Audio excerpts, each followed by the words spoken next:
I conducted 2 polls on my YouTube channel to get an overall idea as to what percentage of players are completing the incursion and at what times. The results were as I expected. In the first poll, I asked, have you completed the Paradise Lost incursion in Division 2? 40% said yes, 30% said no, another 30% haven't even tried it. So in the next poll, I asked, what's your Paradise Lost incursion clear time in Division 2?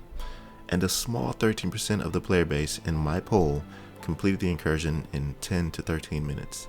Now I'm sure if anybody else would do a poll, the results would be pretty much the same because it's actually gotten lower than that at an astonishing 7 to 8 minute clears. The majority of players, at 54%, completed it in 13 to 25 minutes, which I believe is a reasonable time and seems like it could be a chill and relaxing run. Now, let me just clarify to those who would like to at least complete the incursion, who would like to at least try the incursion, don't think that you have to complete the incursion within 10 to 13 minutes.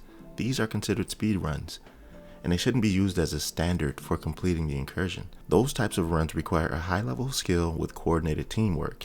I personally think that posting content like that, where you showcase 7 to 8 minute runs, is pretty cool, but it doesn't really help the average player. 85 to 90% of the community can't do that. I'm saying that just to let you who are the average player know not to get discouraged when you see a video like that. YouTube is definitely saturated with it. But the purpose of this video is to help you get through the right boss encounter the right way.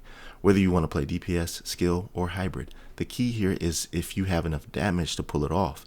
And if you do have enough damage, you can possibly speedrun and get those clear times I was referring to earlier. But the right fight, which was actually very fun, we used skill DPS builds and had no problems getting a full damage phase after dousing him with water. There's plenty of damage being dished out by the entire team if everyone focus fires right. And if you want to speedrun, the secret sauce to doing that is within the damage your team dishes out collectively, specifically in this boss encounter. And if you can't get one full damage phase after dousing right, you'll have a much more difficult time doing this, because if you don't get a damage phase after dousing him, eventually we'll have a wipe mechanic that automatically kills your entire team. Now, I have seen this done that is pretty much overkill, where your team gets back-to-back damage phases, which requires a lot of coordination and timing, each time getting a damage phase and skipping ad spawns. Very cool strategy. Now, I'm not saying you have to do this, just saying it's possible because the damage is there. Remember, the key is getting that phase.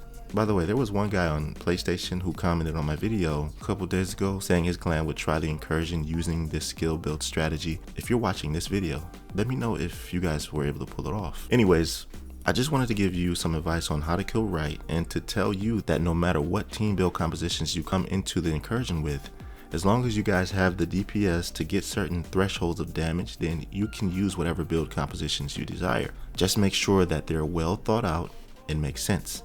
One more thing before I go. I can't stop thinking about the Lovebirds fight and how insane the Oxidizer strategy was against him. This is a prime example wherein the numbers are not the only variable to consider. The Oxidizer is such an effective method that you really should consider. Don't toss it to the side as if it's not viable. Here's my final thought, and I believe that this is going to make a lot of sense. Run the incursion with whatever builds make sense to get the job done. So if an Oxidizer in the courtyard is more efficient than DPS to destroy the turrets, use that. Then swap the DPS for the tanker and right encounter. Even a mix of skill DPS and that would be cool as well. Then finally swap to the Oxidizer for the Lovebirds.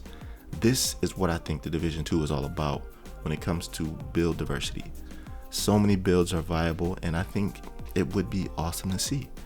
Let me know what you think of this in the comment section. And if you want to see the entire incursion run this way, I have it right here along with my most recent post. I'll see you in the next one, fam. Be right out.